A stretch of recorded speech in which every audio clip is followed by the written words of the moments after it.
Құрметті замандаштар, Октябрь айтып отырады, қырғызда айтады емес пе? Жақсы болчу баланың атасы жаман болса да төрісінен сый табады.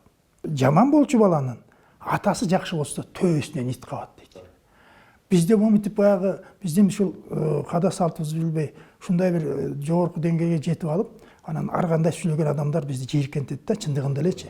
Біз өзіміздің даяр қада салтыбызды қолдап кете албай, башқа бір сезілгенін бір жағымсыз нәрсесін алғанымыз өте өкінішті. Қырғызда айтады ғой, қары қараса дағы қасиетке жетпей қалса жаман дейді. Ошондой болуп атат да. Біз кейбір қарылар улуу сөзді айтпай, жаңағы саясат сүйлөшөбүз да. Баарыбыз саясатчы болуп кеттик. Улуу сөз сүйлөшкөн кишилер көпчүлүгү аз да. Біз ошон үчүн біз азыркы учурда біз өзүбүздүн баягы баалуулукту жоготуп койдук. Айта албайбыз, біз уялабыз, азыр укса жаман айтат. Турмуш өзгөрүп калды дейбиз. Біз турмуш канчалык өзгөрүү менен кыргыз бойдан каршы жок. Айтып атпайбы, заман өзгөрдү, заман. Жок, заман өзгөргөн жок. Адам өзгөрдүк.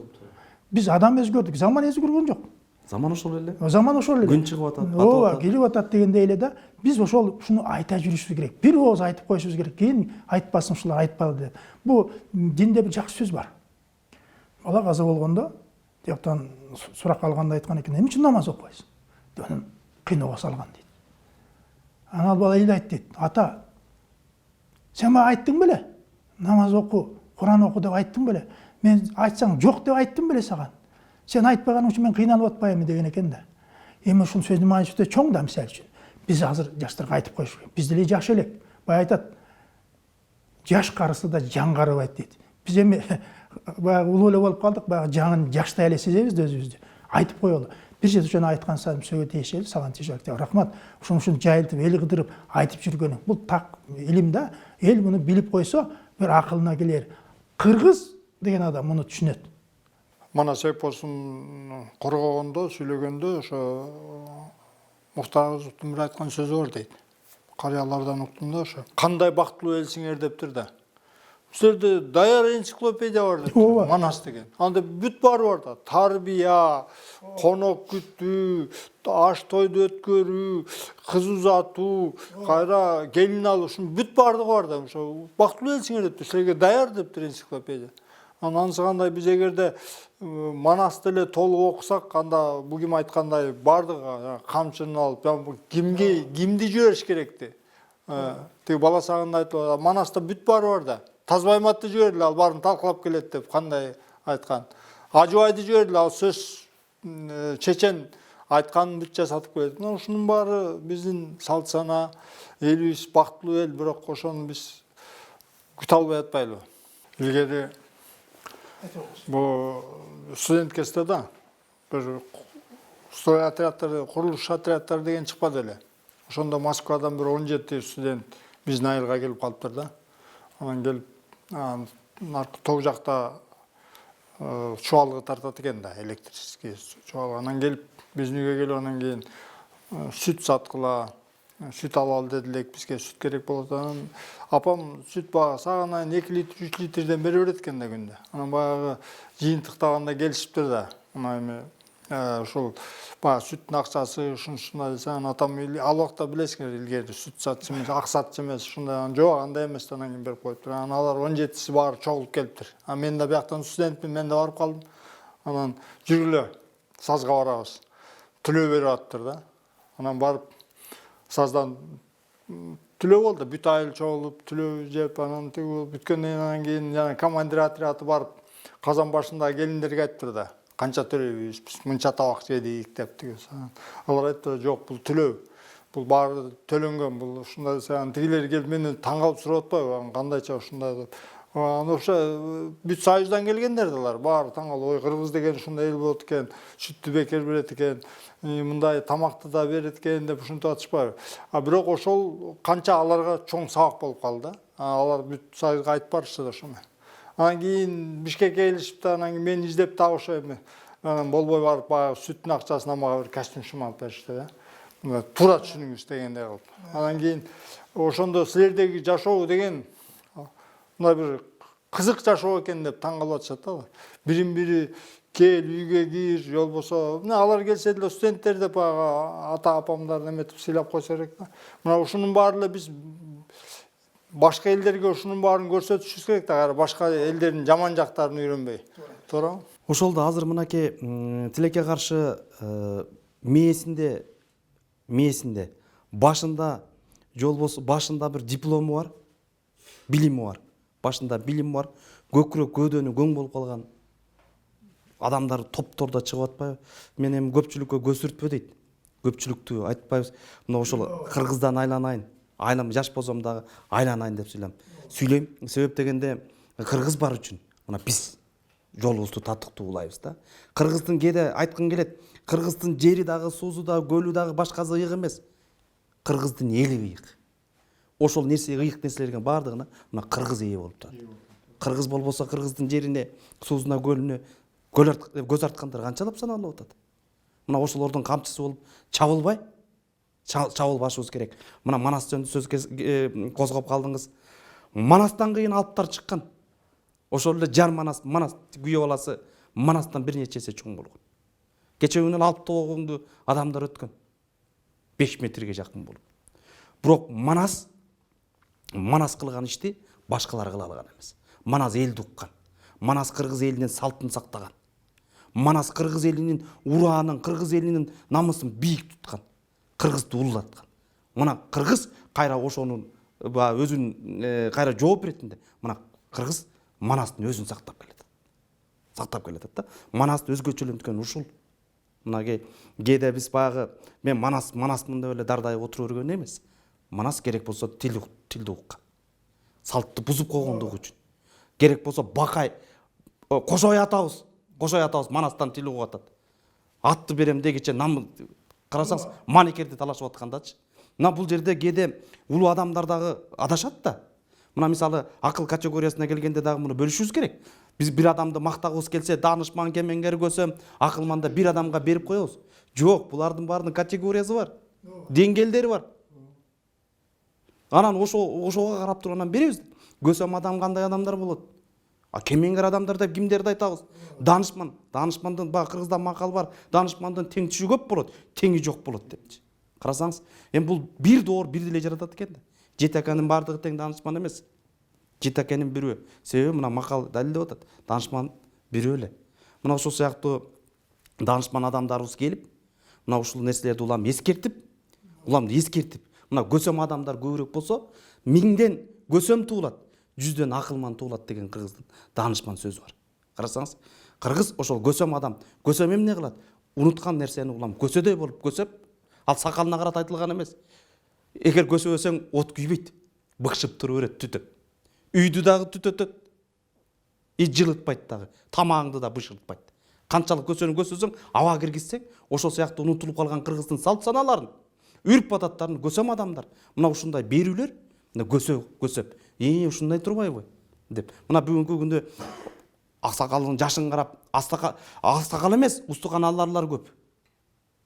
Бата сурасаңыз, тост айтат. Эң туура айттың. Ушул менде суроо болчу да. Мына бул салтта дагы бата берүү деген өзгөчө маани маңыздуу нерсе. Эң чоң бул. Батаны жалгыз эле жаштар сурабайт. Батаны жок аттанып аткан баатыр сурайт. Көй кашка баатыр сурайт. Баатырды аксакал сурайт. Тетиге ажылыкка бараткан, же болбосо башка бир жол тартып бараткан адам сурайт. Мискин карыптын баары сурайт. Батага баары адам муктаж. Анан ошол батанын да түрү болот эмеспи? Анан ошого жараша бата бербей эле анан биз каалоо тилек айтып, тосттун деңгээлине жүрүп коюп, бата деген кыска болот, нуска болот. Тилегиң аткарсын омин. Батаны ким берет? Ал дагы маанилүү. Жашап койгон эле, ашап койгон эле кишини чакырып туруп бата бер. Ал сумсак айтылган нерсе. сумсак айтылган нерсе. Мына ошол ислам дини менен кыргыздын салтынын журулушканы мына ушул жерде. Журулушкан ушул жерде. Эч бири-бирине бири карама-каршы келбейт. Ошол батаны берсе дагы сага ниети тилеги таза адам, ата-энең. Мына ушул. Мына ушунда улам айткыңыз келет, бул жанагы мен үчүн кыргыз идеал. Туура. Мына мен үчүн. Мен да ушинтип Кыргыз мен үчүн идеал. Кыргыздын жашоосу мындан ашык эмес. Туура баягы боз үйдө жашайын деген нерсе жок. Ошо ким экендигибизди өзүбүздү танбай, чамбай, жакшы нерселерибизди кайра калыбына келтирип алсак, биз Кудай буйрса да кыямат кайынга чейин кыргыздын укум тукум үзүлбөй татыктуу жолун улайт деген чоң ишеним бар. Жакшы. Октябрь, жакшы сөз айттың. Менде суроом ушул болчу. Кийинки кезекте бата десе тос сүйлөгөндөй эле сүйлөп калып атабыз. Бата менен каалоо деп кое элечи, мисалы үчүн тос деп айтпай, каалоо. Каалоо айтса, ошол каалоо менен бата. Бата сурасаң каалоо айтат да мындай. Анан кээде ойлойсуң, эмне ушул кишилер ушунун айырмасын билбей. Биз ушуну унутуп калдык. Бул баягы томдоп, сомдоп дегенде сактап, бактап сүйлөгөн киши жок. Барлыгы баягы кыска нуска сүйлөгөн. Мына чеченде айтып атпайсыңбы, биз ар кимди кемеңгер данышман деп. Чеченди үчкө бөлөт. Акыл чечен, кургак чечен, тил чечен деп. Көп сүйлөйт мааниси жок. Кургак чечен дейт. Эч ким укпайт. Акыл чечен дейт. Мына өзүң айттың, кыска нуска талашып көр. Талаша албайсың. Тил чечен, ырдай билген, сүйлөй билген, элди тарта билген адамды тил чечен деген. Ошону абдан эл сыйлаган да. Мына душман кыргызды басып киргенде биринчи булун эмнесин жоготуу деп максат кылган. Эл башкарган, эл билип, элге насаат айткан адамдарды, санжыракчылардын түбүн көзү таза. Ошолорду жок кылса, булар баягы маңкурт катары кетип калат. Дегендечи, ошон үчүн кыргыз эл биринчи очередь ушундай кишилерди каткан да. Катып сактаган да кейинкиге калтыргыла. Айтпа салган деген бекерден айтылган. Санжырачы, манасчы, залкал дастанчылардын баарын катышкан да. Мына көрдүңөрбү? Жана кыргыздар бекер айтпайт. Көп жашаган билбейт, көптү көргөн билет дейт. Мына өзүң кыдырып жүрүп ар кайсы элдин эмесин таанышып атпайсыңбы? Бул абдан жакшы айта жүрүш керек. Биз уялбай эле муну айтып коюшубуз керек да. Абдан жакшы. Кыргыздар могу жанагы өнөр алды кызыл тил деп атпайбы? Бул жана сен үчүнчү сөзүң жана тил чечен деген да. Бул азыр жана көп эле алып баруучу болуп кетпедиби? Тамада болбосо грузиндердин тамадасына өтүп кетти го бизге. Илгери болсо, мисалы үчүн жана бата боюнча айтайын. Бир киши бата берген мынтип койду да, балдарың аттан түшпөсүн, казаның оттон түшпөсүн деп койду. Эки эле сүйлөм. Ушундай бата берип коет да. Болбосо кулагыңан шыбыр кетпесин, эшигиң алдынан дүүр кетпесин дейт. Элге келип турсун деген сөз. Болбосо кулагыңа бирөөлөр келип сүйлөшүп турсун деген. Мына ушул жагы бар да. Анан эми башка улуттар бизге көп жагынан таң калат. Бизди көрүп алып, ой, силер ушундай кыйын эле экенсиңер, улуу эле экенсиңер. Биз өзүбүздү баалабай жатпайлыбы? Ушун анан жанагы тиги бир неме болгон, кызык болгон. Чоң бүйрөнү өткөрүп аткан эле киши азыркы тос деп сүйлөп алган да ошол жерде. Ансаганда биз ошого өтүп кетпедикпи? Анан кийин азыр эле жанагы бул ким айтып кетти го, жанагы көчмөндөрдүн эмес, көпкөндөрдүн немеси оюндары болуп кетти деп. Анан ушундай эске алсак, анан жанагы көсөм деген да туура экен да, көсөв деген сөздөн. Көсөп туруш керек, значит, айтып туруш керек экен да. Ушуну биз балдарыбызга, жаштарга жеткиришибиз керек. Келечек ошолордуку да. Биз баягы келечек болочокту болжоо үчүн өткөнүңө кара деген бар, казактардын бир сөзү бар. Ансагандай өткөндү карап, туура белгиледи ким? Октябрь. Ошо 20-жылдан 65-70 жылдарга чейин чын эле абдан өнүккөнбүз. Ушул именно гуманитарный жактан да. Эми ошону биздин азыркы балдарга жеткиришибиз керек. Бата боюнча жакшы маселе көтөрүлүп калбадыбы? Кыргыз ошол бата берүүнүн дагы бүт деген түрлөрүн, колго суу куйганда өзүнчө бата, келинге өзүнчө бата, үйлөнүп аткан жигитке өзүнчө бата, союлуп аткан малга өзүнчө бата, коюна өзүнчө, эчкисине өзүнчө, ай туягына өзүнчө баталарды бергенде карабайсызбы? Бул жалынмак бизден болсун, жалганмак өзүңдөн болсун, жаратканга сыйынып атат да, жаратканга сыйынып алып, сенде айып жок, бизде азык жок деген окшогон сөздөрдүн баарын айтып атат да. Мына сиз жана бир берүүңүздү бир окуялар менен айтып бир жакшы бир шөкөттүп атпайсызбы? Мен да бир нерсени айта кетейин. Колго суу куйганда бата. Кичинекей бала тест тиер кезинде каза болуп калат экен. чарчабайт каза болуп калат да. 12-13-кө чыгып калган учурда балакатка жеткен учурда каза болуп калат экен. Анан Кудайга үнү жете мындай үнүнө Кудай жете бир ыйлайт экен. Айланан жараткан Алла Таала. Берген жашың 12 жаш. Мен өмүрдү бир көрө албай калдым. Дагы бир мүмкүнчүлүк жашап көрөйүн деп ушинтип Кудайга үнү жете муңдай берди, зарлай бергенде анан периштелер келет экен. Алла Тааладан буйрук келди, болуп тур сага экинчи өмүр бериле турган болду. Мына баланча күнү той болот. Баланча күнү тойгондо бүт эмеге элге колуна суу куюп чыгасың. Эгерде бирөө жарымы сенин кол суу куюп атканда, "Яйланайын балам, өмүрүң суудай узун болсун" деп бата берсе, сен өмүрүң узун болот дейт экен. Бала дейт, ушунча канча адамга кол суу куйду дейт. Бардыгы тең бир оозун кыбыратып коет, рахмат айланайын, бактылуу болот. Ушуга окшогон. Карасаңыз, кээде өзүнүн колго суу куюп аткан балага бир жаман зыкымданып, же битирленип деп ушу бир жакшы бир тилек айтып койгондон дагы кээде ээринебиз. Мына ушул илгери аксакалдардын бардыгы тең билесиздер, Устукандын аксакалы көтөрүп кетчү эмес эле. Кандай кыргыздын сонун салты бар эле. Мына биз ошондо көрүп калдык. Босогодон шыкалап турсаң, айланан бергечи баланча бала деп мына моуну деп алып кой. Мендей сары тишча чал боло. Деп ошол өзүнүн ырымда берип коет эле. Биз мына устакан алып. Азыр анда ошондой барбы? Неберем алып кетем деп ушул эле оройсуңдар. Колго суу куюлса рахмат айтканды, алкаганды билбей калдык. Болуптур, батаны жөн коюңуз. Жөнөкөй эле алкап. Кем болбой. Мына кыргыздын бир ким болбо, өмүрлүү бол деген сөзүндө мына кем болбо дегенчи. Кем болбо деген бир эле сөз болгону менен муну философиялык мааниси аябай чоң. Карасаңыз, ошол бактың кем болбосун деп атат да. Карачы. Ден соолугуң 6 саныңан кем болбо деп атат. Тууган тушканыңан кем болбо деп атат. Дос тамырыңан кем болуп калба деп атат. Мунун ичинде көп бир калоо тилек жатат да. Бир кичиник кыргыз сөзгө жардым эмес. Кыргыз ошол менен ошол сөз менен тилек кыдыр акенин бир эле сөз менен айтып коюп, кем болбо деп койгондо таарынган учурлар болгон да, айланай кем болбо деп. Деп анан ушунун бардыгын тең кайра сөздү чечмелеп бергенде анан таң калган, айланан кечирим сурайбыз. Алдыңызга чөбүлдү. Мына бул акелердин олиялык булардын даражалары аябай күчтүү болгон да. Олиялык даражалары күчтүү болгон. Көп кеп эле сөздү баягы сөзгө ургулап эле кооз көркөм сүйлөй бергенден бата аткарылып кетпейт экен. Ал ошол чын ниетинен айтылган нерселер экен да. Ушул нерселерди мен ушу аксакалдарга деле кайрылам. Кээде биз аксакалдар улуу мундун өкүлдөрү жаштар деле күнөөлөрдөн мурун сиз туура айттыңыз, жаначы. Аябайчы. Ошолордон мурун биринчи өзүң жасайбызбы ошону?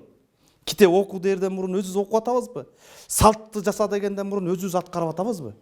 Мына ушул нерсе кыйын нерсе да. Мына биз китеп окуп алгандар кээде бул маданиятты билүүчүбүз, бирок алып жүрүүчү эмеспиз. Мына шаардыктар азыр жанагы шаардыктан айлык деп айткандан да коруп калдык. Ушул маселе, мына ушуну билебиз биз, бирок аткарбайбыз. Орусча айтканда элементардуу эле нерсе, үйүнө барган кишини чай ич деп чакырабызбы? Чайды жөн коелу. Наности деп ким айтат? Мына ушул нерселер кыргыздын карасаңыз сонун салттар бар да.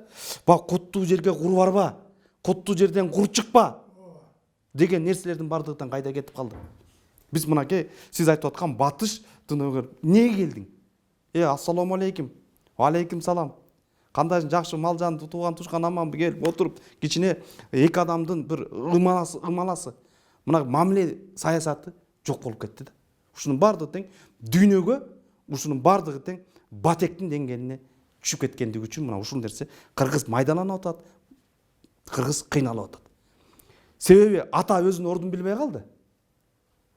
Эне өзүнүн ордун билбей калды. Мына ошондун айынан бала дагы өзүнүн ордун билбей калды, кызы дагы. Азыр мен мынакей Саргамыш деген айыл бар. Областында айтпаган, районунда атпаган Кыргызстанда жалгыз айыл бар. Толуктун үстүндөгү кийиктер менен аралаш жашаган эл да. Мына ушул жерде мына бүгүнкү күнгө чейин Кыргызстандын 60-70 жылдарындагыдай салт бүгүнкү күнгө чейин сакталып келет да. Бир эле аксакал сүйлөйт. Ал жерде жулунган доолу кыз келиндер жок. Отур деп коет, бүттү, бир аксакал. Мындай. Мына ошол кыргызды аксакалдар чечкен да. Азыр аксакалдан сүйлөтүп атабызбы? Кечирип коюңуздар, мен бул аксакалдан сөз салап сүйлөп атабыз. Ушул сыяктуу нерселердин баардыгы тең, ушул нерселердин баардыгы тең билген адам эле сүйлөсүн болуп эле ушул нерселер кыйын акырдалга туш келип калды да. Кыргыздар айтат эмеспи, мына мен өзүм айтып атам, эмне үчүн мен өзүм айтып атам, өзүм ушуну сактаганга аракет кылышым керек да. Азамат эрдин жакшысы азыраак сүйлөп көп тыңшайт. Аргымак аттын жакшысы азыраак оттоп көп жушайт болуп, мынакей биз дагы ошо жаштар менен кошо улуу мундун өкүлдөрү дагы кичине уга жүрсө дегеним да. Уга жүрсө. Батадан, алкагандан кем болгон эмес. Кеңейген. Таарыган жок, көбөйдү да. Ушул нерселерди көбүрөөк айта жүрсөк, улам айта жүрсөк, ал биз кыргызга кылган гана биздин чоң бир ишибиз болот эле да. Былтыр пансионатка барып калдык. Анан тең туш болобуз. Окумуштуулар, тарыхчылар, улуу кишилер турган экен. Көбүрөөк тааныйт мени, көбүрөөк тааныбайт экен. Мен учурашып барып кол салып учурашып атсам, эмне маселе бар балам деди. Эми тамаша өзүм тамаша көрөмүн. Мен айттым, аксакалдар, улууга колду сунуп, улуу сөздөн угуп, эт жейин дебей, кеп жейин деп келдим. Сөз угайын десем, ошо күлүшүп, апарып отургузуп көп сүйлөп берди да. Бул баягы биз бекер айткан жок мында, жанагы сөз. Бул кылычтан курч, балдан таттуу. Ушуну биз байлап сүйлөй албай калдык да. Биз сөздөн уруш чыгарып жиберишибиз мүмкүн. Бай айтат го, сөз жакшысы уз, сөз жаманы туз дейт. Жоксо сөз жакшысы ыр, сөз жаманы чыр дейт. Биз ошону байлап сүйлөй албай эле, биз кыргызча эле баягы эле сөз кетип калды. Мисалы үчүн илгери мынтип айтып калчу эле аксакалдар. Ай, бирдин айынан чойбой баспайсыңбы деп. Кемне деген сөз? Көрсө бул февраль айы экен да. 28 күн. Мына эртең баягы көк чыгат. Баягы малды жайлоо коелу, мал арыктап кетсе, ошо 28 күн көп көрүнөт адамгачы. Ушунча чоюлуп көп көрүнөт. А жана бирдин айынан чоюлбай деп. Үчүн бирдин айынан мен түшүнүгүм жок. Ошондук ошо февраль айын айткан экен да, 28 күндүчү. А бизде 30да келиндерге айтат го, бирдин айынан чоюлбай баспайсыңбы деп, чантык жаман көрүп кетип калат. Сөз мааниси ошол экен да. Мына көп сөздөр биз баягы унутуп калдык да. Биз мисалы үчүн жанагы эле күл азыкты биз унутуп калдык. Күл азык кандай, эмнеден жасалат? Биз ошону билбейбиз. Унутуп калдык. Туурабы? Мына ушунун аныктамасын жакшылап бериш керек да. Мисалы үчүн элге түнүктүү болот да. Биздин көп баалуулуктарыбыз бар экен. Биз өзүбүз жөнү кызыкпайбыз. Мен ошон үчүн биз ушунтип кайрадан чогулуп атканыбыз ошол болуп атат. Сөздүн мааниси боюнча бир сөз айтып кетейинчи мен. Мен чоң атам көп кишилер келер эле да. Анан келгенде, ой, куш келипсиңер деп айтчу да чоң атам. Алар айтат, кушубак болупсуз деп. Анан кийин кетерди, анан кийин айтат, кош келипсиң. Таап алды деп мисалы. Көрсө ал кетип атканда кош келипсиң, эмне маселе менен, эмне жумуш менен келдиң деген сөз экен да. Куш келипсиң деген жакшы келдиңби, жакшы маанайда келдиңби? Анан кушубак болупсуз деген ошо сиз да жакшы маанайда болуңуз деген сөз экен да. Азыр келип туруп мындай немесең деле кош келдиңиз анан деп. Биз жанагы немелер түрктөрдүкүн өтүп кеттик. Алар кош келдиңиз, анан кош кетиңиз деген сөздө. Ушунун баарын туура кабыл алыш керек экен да. Анан бизде кош келипсиз ушундай. Ошон үчүн ар бир сөздүн маанисине жараша да колдонушубуз керек. Муну кош менен куш боюнча бүгүнкү күндө талашып атпайлыбы? Ооба, талаш болот. Түштүк диалектизи деген маселеден келип чыккан деп муну түшүнбөгөндөр айтып атат да. Мына сиз туура мисал келтирдиңиз да. Мисалы, карасаңыз, тойго куш канатын салып турду деп атпайбы? Кош менен куштун кыргыз бирдей эле пайдаланып жүргөн эл, бирок мунун баягы салттык деңгээли бар да, түшүндүрмөсү бар. Себеп дегенде мына карап көрсөңүз, эгер мына атайын тойго ашка чакырылып келет, анан кыргыз ал жерге жалгыз барган эмес. Мына агай Санжырач агай, мына ал тойго даярданып барат. Балбанын алып барат, күрөшкөнгө түшкөнүн, айзага түшкөнүн, тигиин эме кылып, ошон үчүн ал ошо коштоп берет. Ошон үчүн кош келиңиздер болот. Ошон үчүн кош келиңиздер деп тосуп алган. Анткени аны чакырылган адамды бийди же башка бир мыктысын, эл мыктысын коштопкон эл болот. Коштоп келиңер. Кош келиңиздер деген. Ал эми куш келиңиздер деген бул кудай конок. Куш качан конуп, качан келет, качан кетерин эч ким билбейт да. Куш келиңиз дейт. Куш келиңиз дейт. Анан жанагы айтып атпайсызбы, келгенде кыргыздын эң жаман салттыкка кирбейт бул. Жана кыргыз келген адамын эмнеге келдиң деп сураган эмес экен. Карабайсызбы? Ал бир жумага чейин айтпай койсо деле ал жүрө берген да. Анан ошол качан келген адам өзү сөзгө даяр болгон учурда анан өзү айткан экен да, карабайсызбы? Же болбосо ушул нерсени аткарбай отурган болсо, ал үй бүлө эмес, уруу айыптөлгөн курултайда. Таласта Станбек деген баатыр болгон. Анан ошонун боз тобурчагы болгон экен, аны казактан тийип келип, одан жөнөкөй арттардан жөн эле секирип кетчү экен. Анан ошого тиги Медетбек баатырдын карындашы болгон экен, Тармал деген.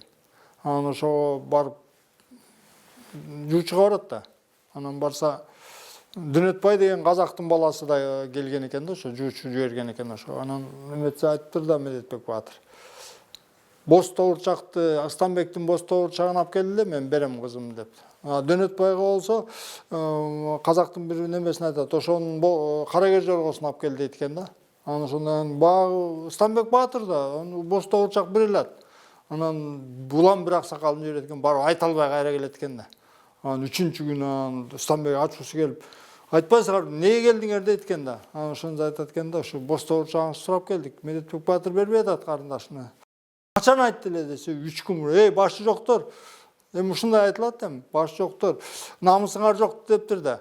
Ал тиги Дөнөтбайдын баласы карагер жоргону урдаса тап келет. Алдыргыла бу боз тобурчакты, жеткиргиле деп анан боз тобурчакты бердирген экен. Анан барганда берип, 1 саат мурун чай кайнан мурун алып барган экен да.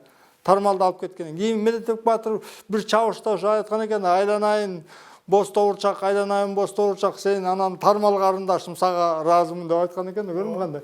Ошондо иман баатыр болсо да көсөмдүгү, намыстуулугу айттыр да, ал казак барып уурдап келет карагер жоргону.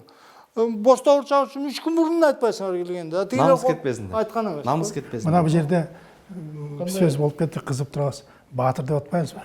Менче баатырды 5ке бөлгөн. Биринчи адамны шери дейт. Белек солтон айтып бөлөт. Шери деп айтат да биринчиси. Бул баягыдай эле жалгыз согушка кирип, жалгыз жүрөт, согушат, же жеңип чыгат, же өлөт, сөзүн кыскасы. Экинчиси жеке баатыр дейт.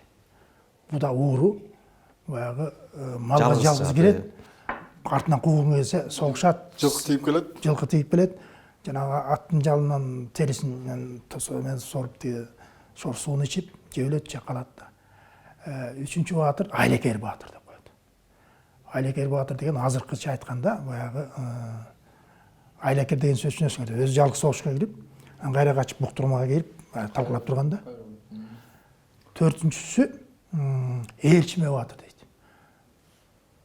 Эмне Октябрь баатыр болсо, мен артында жүрүп, Октябрь кичине сайып өлтүрүп, жөкөр жеңип алса артында жүргөн, мен да баатырмын. Элчиме баатыр. Чогуу жүргөн үчүн мен да баатырмын. Анан үчүнчү айле жок баатыр дейт. Манас баатыр болсо, мен эми үчүн баатыр эмесине барып, найза сайып барып, найзага илинип калат дейт да. Баатырды көрдүм, кыргыздын акылдуулугун. Баатырды момунтип 5ке бөлгөн. Жанагы аттарды бөлүп атпайбы? 100дөн жүрөмөл, 1000ден тулпар деп, мисалы үчүн, жаталак, тиги улакчы деп аттардын эмеси абдан көп. Мына көбүс кыргыздын ушундан билип койгон. Жанагы биз айтып атпайбызбы? Чымкор деп коебуз атты. Ат сулуу бир өңдө турат. Базардан алып ашып атам, озурамда семирбейт дейт. Чымкорду алып алганда. Ал эч качан семирбейт, ал бир эле деңгээлде турат да. Мына адамдар ошондон билишкен да, бул чымкор. Бул улакчы деп аттардын эмесин билип койгондо, өзүң айткандай кыргыздын акылдуусун карабайсыңбы? Ар бир атты бөлүп койгон, ал чымкор ат, улакчы ат, ал жүрүмөл депчи, көрдүңөрбү? Кандай уже ошондон эле атам билип койгон да. Мына бизде ушунчалык байлык жатат, биз көтөрө албай атпайбызбы?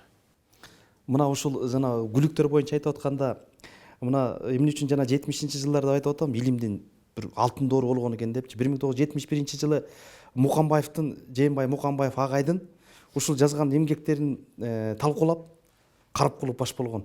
Мына биринчи ошону талкалагандан анан Абрамзонду талкалап, силер кыргыз деген улуу эл экен деп айтасыңар, байыркы эл деп айтасыңар, маданияты күчтүү деп эле айтасыңар деп, ошондой тиги ЦКдан буйрук болуп, мына ошондон башталган экен да.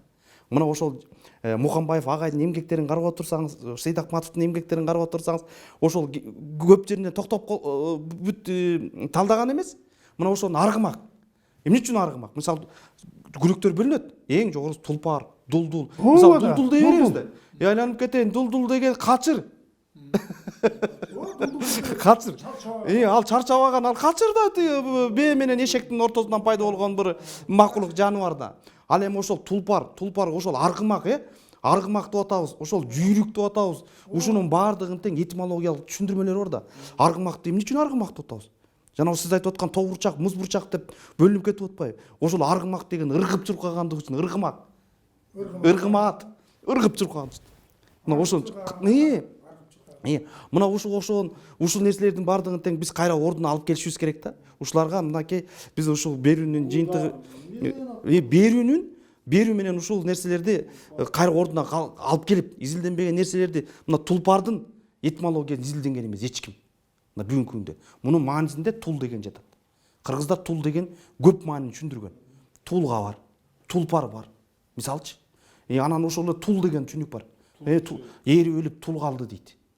Анан тулду кыргыздар ошол булгардан жасаган, жыгачтан жасап кадимгидей кээде 1 жылга чейин аш өткөнгө чейин кадимгидей жыгачтан жанагы бадис деп атабызбы, же болбосо чучала кылып жасап туруп, ошого кадимгидей чай алдына коюп ушундай бир мурунку ишенимдер болуп келген да. Ишеним болуп келген да. То есть мындай башкача айтканда ушул нерселердин баардыгын тең кайра изилдешибиз керек.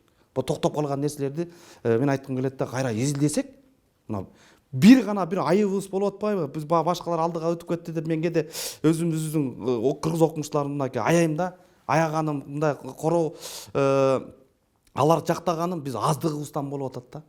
Аздыгыбыздан. Анан кээ бир учурларда баягы илим эптеп эле жактап кетиш үчүн жеңил темаларга асылып алып, мына ушуга окшогон нерселерибизден калып атат. Ошол жанагы күлүктүн түрлөрүн дагы биз ордуна келтирип коюшубуз керек да. Мына карабайсызбы, мына бүгүнкү күндө тилекке каршы мына биз козгоп аткан када салт. Ошол эле жанагы сепке кетип аткан малдын дагы өзүнүн маңызы бар да. Мына ошол эле жанагы бүгүнкү күндө Тилек Матакебиздин санжырасы талаштуу маселе болуп турабы? Талаштуу маселе болуп кетип турат да. Ошол Борсок бий беле, же Бирназар бийби келин алып бараткан, кетип бараткан учурда кызы айтып атат. Чыгдаанын сура, чыгдаанын деп. Карасаң, сепке ыраазы болбой, кыргызда сөз бар го, ичик бергенден ич орuyт деп, ал деген илбирс ичик, кашкыр ичиктин баары кетип атат, түлкү ичиктин баары кетип атат. Бирок суратып атат. Апаңдын чыгдаанын ал депчи. Себеби чыгдаанда каси бир сыр болуп атат да. Себеби ошол кут кармаган деген түшүнүк жөн чыга калган жок да. Муну кээ бир окумуштууларга айтсам күлөт эле. Окоч каяктан жомоктойт деп атат депчи. Мына ушуга окшогон нерселер бар. Ал ошол кут кармаган, кут түшкөн үй, кут кандай болуп түшөт, ушул нерселердин баары жөн эле бул жомок эмес. Муну чоң конкреттүү, мына бүгүн өзүбүз көрбөй калсак эле, ишенбей койгонго, ата бабаларыбыздан калган нерсеге ишенбей койгонго биздин эч бир негиз жок. Ушул нерселерди дагы, ушул жагдайларды эске ала жүрүшүбүз керек да. Демек бизде иштей турган нерселер көп бул жерде. Аябай көп. Биз дагы унутпайлы макал лакаптарга да токтоло кетеличи. Булардын да өтө мааниси чоң. Бекеринен айтылган эмес, ошол макал лакаптарды бир келтирип, ошонун түшүндүрмөсүн деп айтып берсеңер. Рахмат. Бул айтпаса болбойт, бул сөзсүз түрдө салтка байланыштуу нерселер. Салт кыргыздын табиятына байланыштуу нерсе экен да. Мына ушул кыргыз ошол башка элдерден айырмаланып турганы айкөлдүгү менен айырмаланып турат да. Бул ошол айкөлдүк жалгыз гана биздин Манас атабызга, Манас баатырга таандык эмес. Ошол Манас эл кылган кыргыз болуп сакталып калган элдерге таандык гана сапат болуп өзгөчөлүк болуп гана саналат да. Ала турган болсок, мынакей мисалы кыргызда бир макал бар. Атаңды өлтүргөнгө энеңди алып бер дейт. Бир убакта бул түз маанисинде айтылган. Себеп дегенде сен атаңды өлтүргөндөн кийин сени баксын деген, азабыңды тартсын деген сөз. Апаңа эр болсун деген сөз эмес. Ошол атаң кыла турган кызматты аткарып, мынакей сени чоңойтсун.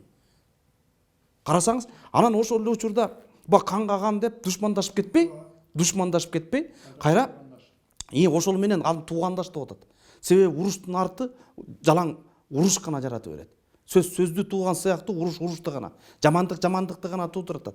Ал эми кыргыз ушуга караганда мына бүгүнкү күндө кыйыр мааниси. Ал багы таш менен урганды аш менен урду деген кыргыздын бул эмне деген бул акылман сөздөрү буларчы. Карасаңыз, муну башка элдер мынтип айтпайт. Канга кан дейт. Көтөрүл дейт, чап дейт, такыр өлүп калып өзүңдүн акыркы мына көкүрөктөгүңдө акыркы демиң чыгып кеткенге чейин ошол дейт. Булдан ким зыян болуп атат? Ким зыян тартып атат? Өзү зыян тартып атат. Башка бирөөгө зыян кылып атат да. Мына кыргыздын бул ар бир сөзү бул жөндөн эле чыгып калган нерсе эмес. Бул деген бул толук бир бүтүн бир доорго таандык нерселер болуп келгендиги да. Мына ошол салтта дагы бир салтка байланыштуу нерселер бар да. Мисалы дагы бир макалды чечмелегенге аракет кылып көрөлү. Мисалы айтат да, сыр аяктын сыры кетсе дагы сыны кетпейт дейт. Карасаңыз, мына ошол бул кимге айтылып атат? Бул сыр аякка байланыштуу эмес. Сыр аякка байланыштуу эмес. Бул ошол аксакалга байланыштуу. Улуу мундун өкүлүнө байланыштуу. Бугагы канчалык убакыт өткөнү менен өзүнүн наркын жоготпой, акылын жоготпой. Мына бир окуя болду, ушундан окуя айта кетпесем болбос. Чоң Алайга бир экспедицияга чыгып калдык. Ошол жерден 98ге чыккан аксакалды жолуктуруп калдык. Анан биз окумуштар келди, ти борбордон окумуштар келди десе, баягы өзү акылы тунуган экен. 80ге чыгып калган аксакал тур. Сен алым болуп калган сой тур деп бизди кечээки 40ка жаңы чыккан балдарды булардын жолу улук. Булар мазар басып келди, суу кечип келди. Булар өзүнүн ата бабасын, бул өзүнүн санжарасын тарыхын жазам деп жүргөн жок, улуттун тарыхын жазам деп жүрөт. Булардын орду төргө отургузат деп карасаңыз. Жакшы. Кеп ошо жолго караштуу ошол аксакалдын. Эми куалаганы 80ге чыгып калган аксакалды куалап атат да. Эми алга жаш көрүнүп атат да. Мына ушундай, мына ушул нерселер жазылмаса дагы мына сакталып келгендиги өзү көрүнүп турат да. Анан жанагы дагы бир ушул жерден токтолум, дагы бир токтолуп өтө турган маселе ошол макал лакаптар жөндөн жөн жаралып калган жок. Жана бүгүн жаралган жок. Алар миңдеген жылдар мурун жаралып, анан ошол коомдун, замандын ошол аябай бир тегирмен ташынан өткөн да. Тегирмен ташынан өткөндүктөн мына бул макалга эч бир адам каяш айта албайсың. Кудай өзү кечирсин, бул Куранга каяш айта албаган сыяктуу кээ бир макалдарга айта албайсың. Карасаңыз, мисалы дейт, энеси мактаган кызды алба дейт. Эл мактаган кызды ал дейт. Буга эмне деп каяш айта аласың? Эшигин көрүп турган, энесин көрүп Көргөнүн кылат, көзө түрткөнүн кылат дейт. Көзө түрткөнүн кылат дейт. Карасаңыз, бул макалга ашык. Ал эми кийин чыгарып аткан таанышың болсо таңказың, таанышың жок болсо маңказың деген, бул карасаңыз буга көп деген аргументтер чыгып берет. Айланайын, таанышың деле бүгүн кызматта турат, эртең жок да деп бир акылдуу дагы бир полемика айтып коюшу мүмкүн да. Ошон үчүн бул макал лакаптар бүгүнкү күндө бир суроо болгон да. Эмне себептен ошондой макал лакаптар жаралбай атат деп. Себеби макал бир жаралып эле эл менен кетип калбайт. Элге ал макал чыккандан кийин мына таанышың болсо таңказың деген сөз улам тегирмендин жаргылчагында айланыш керек. Өтпөй калды. Өтпөй калды. анан барып бекитет. Анан барып анан элге алынат да. Мына Октябрь жакшы айттың, жанагы салткан бекем турганыбызды карабайсың. Мана баягы казактар бизге кол салып, Кенесары биздин колдон өлбөдү. Ошондо Ормондун айтканы бар да. Ушунчалык катуу эме кылды. Бир жума сөөгүн эч ким бүгүнбөйт деп койгон да, ийин көмүштү. Ошондо мунун Бопухан деген карындашы болгон. Кенесарынчы. Кыргыздарга кол салам деп турганда Бопухан түш көрүп айткан. Мен түшүм жаман болуп атса. Эмнеге түшүң жаман? Мен жеңип келем деп келип өлбөдүбү? Анан Бопухан өлү тирүүсүн билбей бир топ байлык жүктөп келип анан жигиттер менен согуштан кийин келет бияка. Ки өлүгүн көрсөп алып кетейин, тирүү болсо сооларышып кетейин деп. Келатканда Бопухан келатат деп Ормонго кабар жетет. Ошондо калгылуу олиялар отурат, айткан, эки элем чабышып отурабы, Бопухан өзүң албайсыңбы? Эл бири келди десем, Ормон чочуп кеткен да. Кой, албайын депчи. Эми албайын деп баягы аял киши түнчүнө канжар салып сайып салабы дегенде ойго кеткен окшойт да. Албай коет да. Бирок ошентип отурганда Бопухан келатат деп угат да. Бопухан ошол ээн талааны аралап, элдерди аралап кетип барат, анан ар кимден сурап кете берип аягынан табат дейт да. Анан ал кыргыздардан сурап билгенде тиги дегенден барып өкүрүп түшкөн дейт. Өкүрүп түшкөндө кыргыздар ошол кыргыздын каада салтын кылып, баягы суу алып келип колуна суу куйган экен. Карабайсың, душман болсо дагы бул тарыхта калып калды. Жамандык суу менен кетсин деп. Суу куюп, колун беткен анан Бопухан эле алып туруп айткан экен. Элде силер кете бергиле. Мен уруш менен келген жокмун. Мен өлүм болсо сатып алайын дедим эле. Алып кетейин, тирүү болсо баягы соолашып кетейин дедим эле. Болбой калды. Мен Ормонго жеткиргиле ханыңарга деген экен. Анан мына келатат, ана келатат болуп отуруп анан уже үйгө кирип келаткан болот да, Ормон Бопухан. ошонун ичинде отурган кыргыз бийлери шашып калганда. Калгыл мен тышка чыгайын дегенде ошол учурда баягы тоодук ачылып Бопухан кирип келатат да. Анан экөө эшиктин ортосунан кесип калганда. Анан Бопухан казак болсо дагы салт билет да. Улуу кишини көргөндө кайра артка кетет да. Ошондо Калгылдын айтканы бар. Айланайын, кичүү болсоң да жолуң улук. Жолуң улук кире кой айланайын деген экен. Карабайсыңарбы? Биздин кыргыздын салтын. Мына биз каада салтты катуу карамаган үчүн биз баягы ошон үчүн эл болуп биз улут болуп жашап келатканыбыздын белгиси деп ойлойм. Мына ушул агай аябай сонун айттыңыз да. Мына ушундай салтты олиялар чыгарат экен да. Кыргызда келиндердин жүгүнүү салты бар.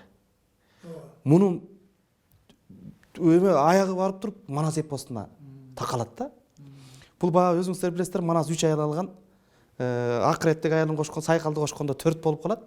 Ошол кара бөрктө биринчи алардан мурун баягы буларга барып косалганда кара бөрктүн атасы өлүп, кара бөрк өзү мергенчи кыз болгон экен аябай.